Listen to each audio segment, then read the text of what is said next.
எங்கடா water bottle எடுத்துகிட்டு போயிட்டுருக்கோன்னு பார்க்குறீங்களா? மொட்டை மாடி தோட்டத்துக்கு தான் போயிட்டுருக்கோம். சுற்றி பார்க்கலான்னு போனோம். ஆனால் பார்த்தா ஒரு கொய்யாக்கா பழத்து இருந்தது. எங்கள் அம்மா அதுக்கு கவர் போட்டிருந்தாங்க. அணில் சாப்பிட்றக்கூடாது அப்படின்னு.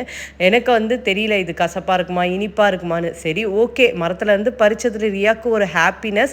ஸோ மிளகாத்தூள், உப்பு அல்டிமேட்டாக இருக்கும் கொய்யாக்காக்கு. உள்ளே பார்த்தா வாவ் சூப்பராக இருக்கே ரெட் கலரில் அப்படின்னு சொல்லிட்டு கட் பண்ணி சாப்பிட்டு பார்த்தா உண்மையாக டேஸ்ட்டு வேறு லெவலில் இருந்ததுங்க. இவ்வளோ இனிப்பான கொய்யாக்கா நான் எங்கேயுமே சாப்பிட்டதில்ல. எங்கள் மாடி தோட்டம் அப்படின்றதுனால நான் சொல்லலை. உண்மையாகவே அவ்வளோ டேஸ்டியாக இருந்தது. ரியா ரொம்ப கொய்யாக்காலாம் சாப்பிட மாட்டா.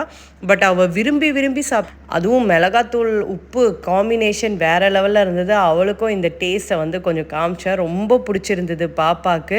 நெக்ஸ்ட்டு பார்த்தீங்கன்னா இது வந்து ஆரஞ்சுன்னு சொல்ல முடியாது, லெமனுன்னு சொல்ல முடியாது. ஆனால் நம்ம ஜூஸ் போட்டு குடிச்சா அவ்வளோ டேஸ்ட்டாக இருக்கும். நாங்கள் மாடிக்கு வரும்போதே வந்து எல்லாத்தையும் எடுத்துகிட்டு வந்துட்டோம். ஸோ இந்த கப்பில் வந்து கொஞ்சம் உப்பு போட்டு இந்த லைமை இல்லை இந்த ஆரஞ்சை புழிஞ்சு விட்டு குடித்தோம். அவ்வளோ டேஸ்ட்டாக இருந்ததுங்க. செம்ம டேஸ்ட்டாக இருந்தது. ஸோ நானும் குடிச்சிட்டே எங்கள் மாடி தோட்டத்தை என்ஜாய் பண்ணேன்.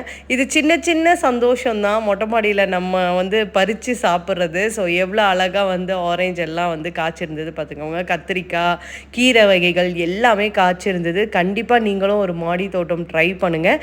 இந்த ஷார்ட்ஸ் உங்களுக்கு பிடிச்சிருந்தா ஒரு லைக்கை தட்டிடுங்க. பாய்.